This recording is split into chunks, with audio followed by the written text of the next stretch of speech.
नमस्कार दोस्तों। तो जैसा कि आपको पता है कि हम एसएससी जीडी के प्रीवियस ईयर क्वेश्चन कर रहे हैं 2024 के। तो ये हमारी सेकंड शिफ्ट है। आइए स्टार्ट करते हैं। देखिए दोस्तों, पहला क्वेश्चन है 70 सेंटीमीटर आधार की त्रिज्या और 14 सेंटीमीटर ऊंचाई वाले बेलन का वक्रपृष्ठ क्षेत्रफल कितना होगा। देखो, एक तो सिंपल ये फॉर्मूला पूछा है 2πr/h, ये लगा दो कि आंसर आ जाएगा। बाकी अगर एग्जाम में करना है तो देखो जरा, एक साथ तो इसमें एक साथ इसमें यहाँ से मान चलो, देखो एक साथ तो खत्म हो जाएगा 22/7 में, क्योंकि इसमें पाई आएगा, लेकिन एक साथ फिर भी बचेगा। तो 7 का मल्टीपल मेरा आंसर होगा। तो चेक कर लेता हूँ, 7 का कोई मल्टीपल है, 7 8 56 3, ये मेरा 7 का मल्टीपल नहीं है।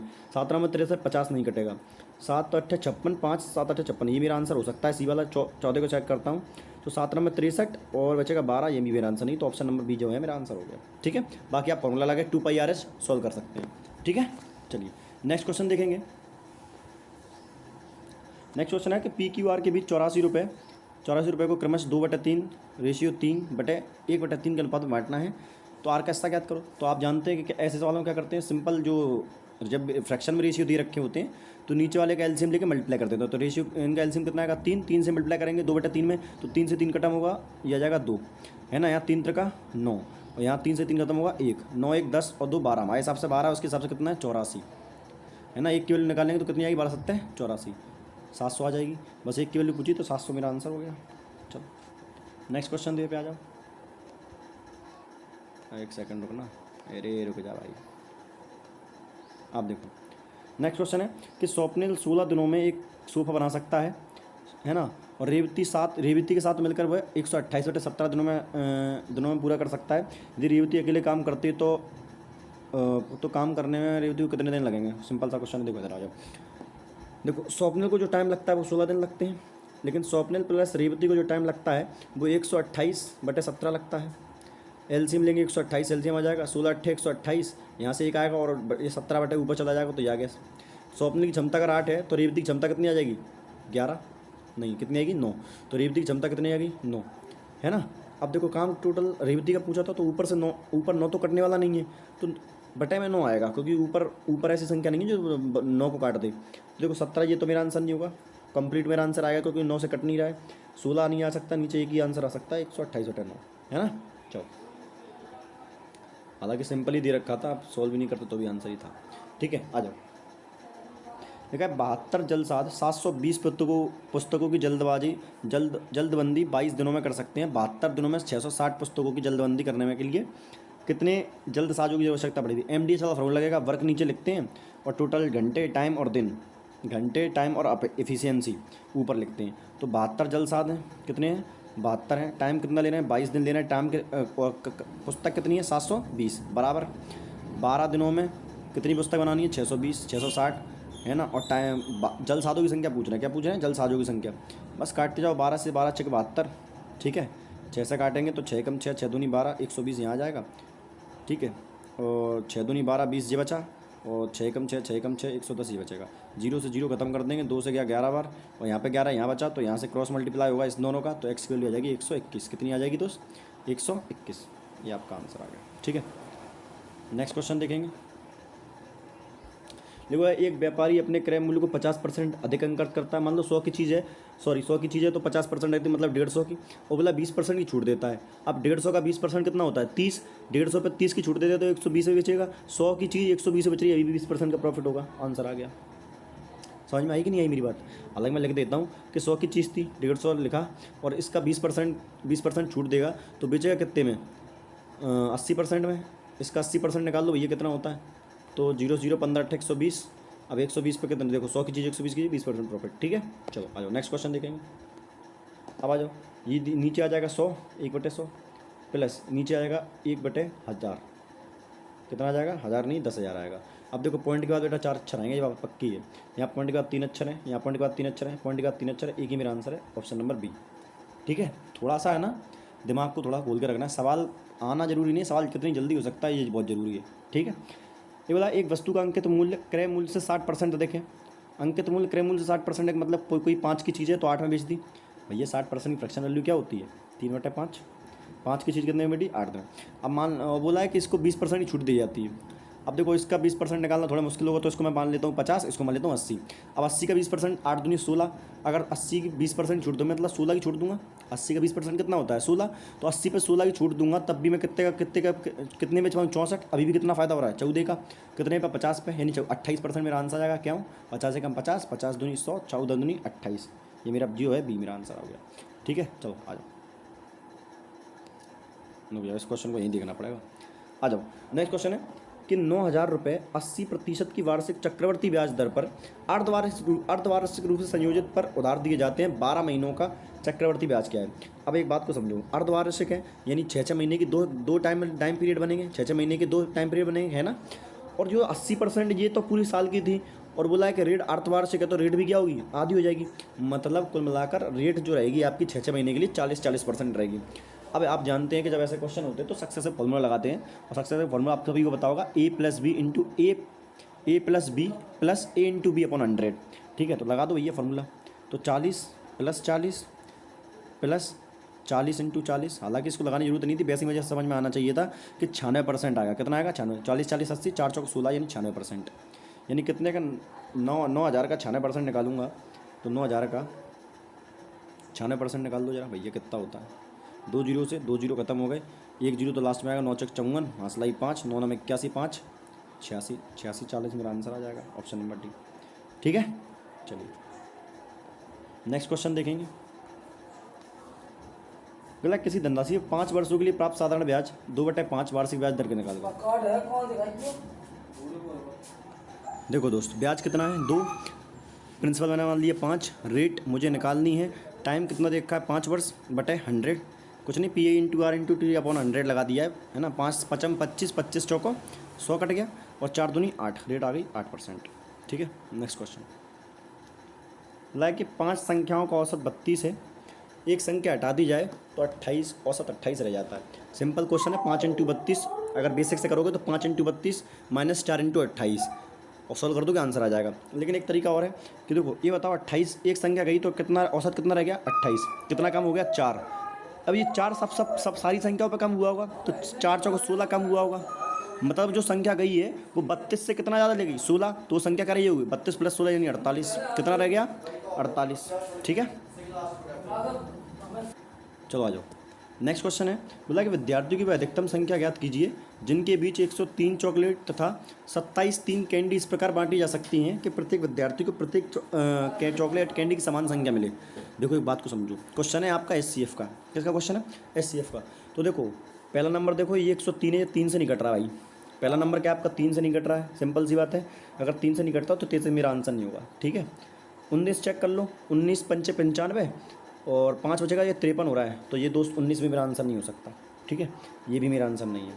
अब 29 की टेबल मुझे नहीं आती, मैं 17 से चेक कर लेता हूँ क्योंकि ये दोनों डिफरेंट नंबर है 17 29। 17 देखो 17 पंचे 25, 17 चेक के 17 पंचे 85, कितना बचेंगे 15, 17 नंबर 153 होता है, 17 से कट रहा है दोस्त, यही मेरा आंसर है। ठीक है बाकी आप SCF निकाल सकते हैं दोनों नंबरों का, बेसिक तरीके से तो निकाल ही लोगे।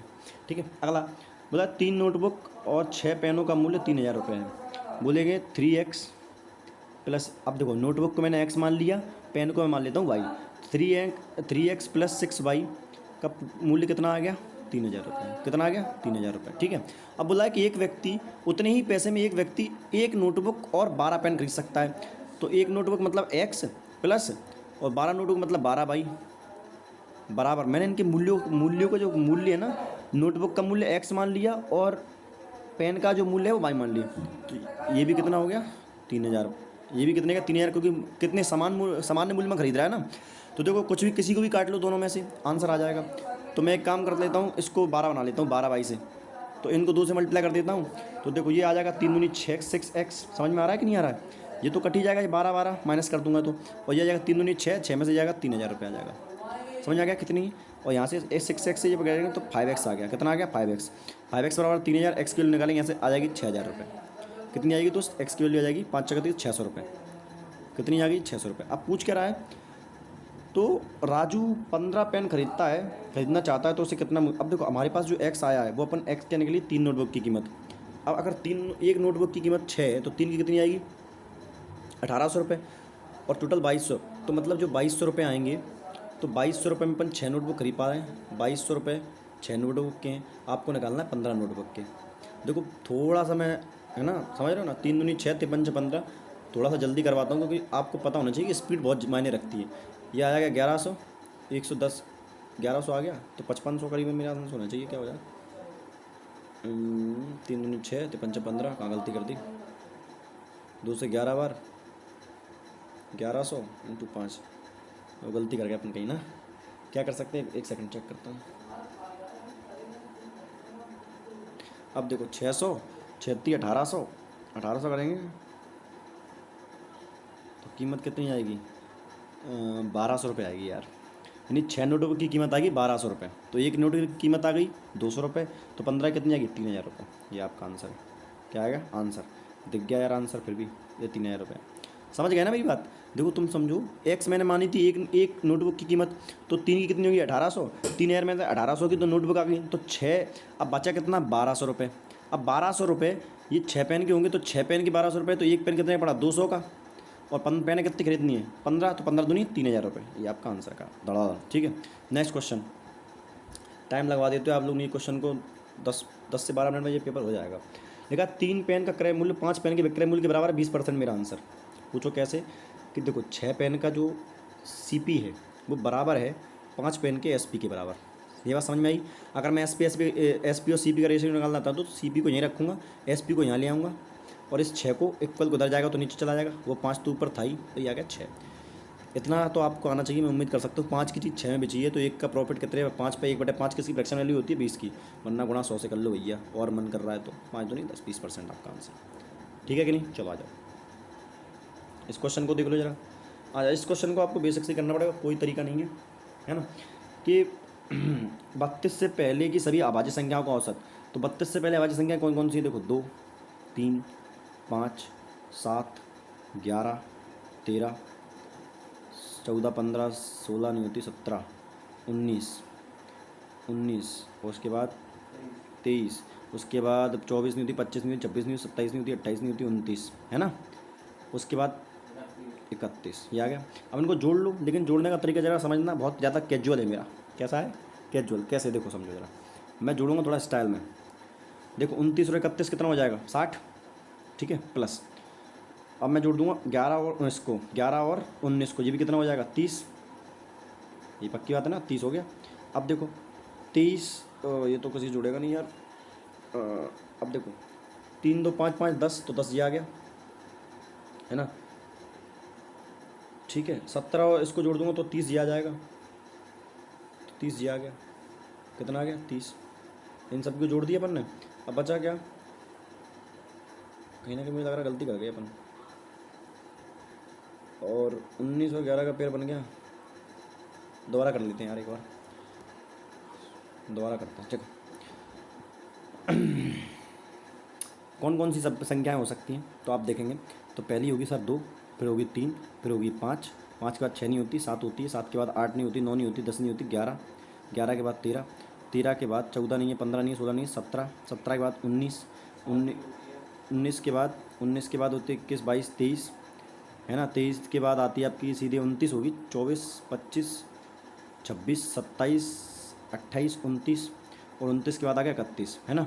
अब जोड़ते जाना है ध्यान से, देखो तो 31 और 29 जोड़ूंगा 60, 60 और ये कितना आ जाएगा 60 और 30 90, और 90 और 30 कितना 120, 120 और 10 130, 130 और 30 160, कितना आ गया 160 बटे संख्या गिन लो 1 2 3 4 5 6 7 8 9 10 11, 11 संख्या 11 से बांट देंगे तो 11 कम 11, 5 बचेंगे 11 चौक 44, 14 से मेरा आंसर शुरू होगा।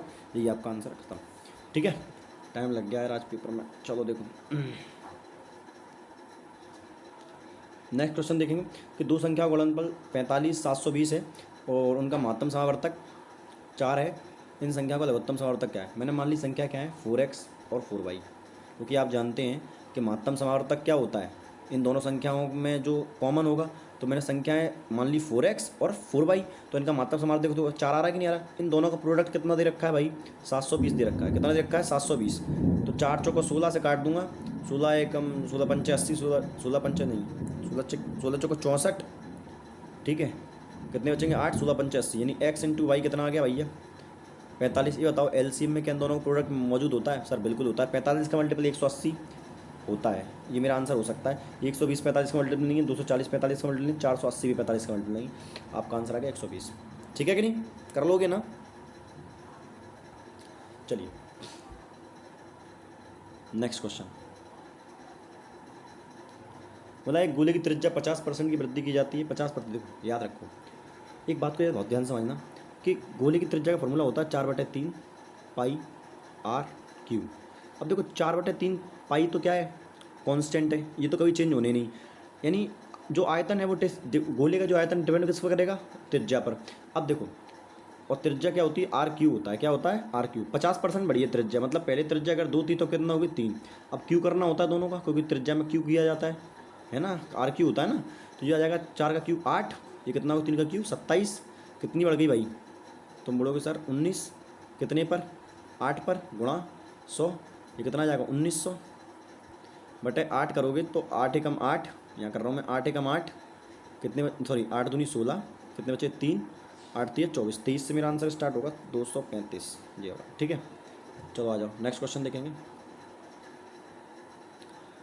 बोला गया है कि 384 मीटर लंबी रेलगाड़ी एक खंभे को 12 सेकंड पार करती है। कल मैंने आपको एक चीज़ बताई थी कि जब भी किसी आदमी को खंभे को रेलगाड़ी पार करेगी, मतलब अपनी लंबाई को पार करेगी, तो अगर 12 सेकंड में पार कर रही है तो डिवाइड दे दो, तो 12 3 36, 12 दूनी 24, यानी रेलगाड़ी की स्पीड कितनी आएगी 32 मीटर पर सेकंड। कितनी आएगी 32 मीटर पर सेकंड। अब बोला कि विपरीत दिशा में यात्रा कर रही समान लंबाई की दूसरी रेलगाड़ी। अब देखो 384 की ही दूसरी रेलगाड़ी भी है, तो देखो यानी टोटल डिस्टेंस कितनी, 2 चौक 8, 2 अट्ठे 16, हंसलाई 1, 2 3 6 1 7, 768। कितना आ गया 768, यानी टोटल डिस्टेंस कितनी आएगी 768। वो बोला है कि विपरीत दिशा में चलती है, और जब भी विपरीत दिशा में चलती है तो स्पीड जुड़ जाती है। तो आप बोलोगे सर ये आएगा 32 प्लस दूसरी की स्पीड मान ली मैंने S2, और कितने सेकंड पार कर रही है सर 12 सेकंड में। ये बात समझ में आई कि नहीं आई? काट दो 12 से, 12 चौक 72, 4 बचेंगे 12 चौक 48। ठीक है, तो यहाँ से करेंगे ये आ जाएगा 64, तो 32 में से 64 रहेंगे, दूसरी की निकालनी है 32 ही आंसर आ जाएगा, है ना?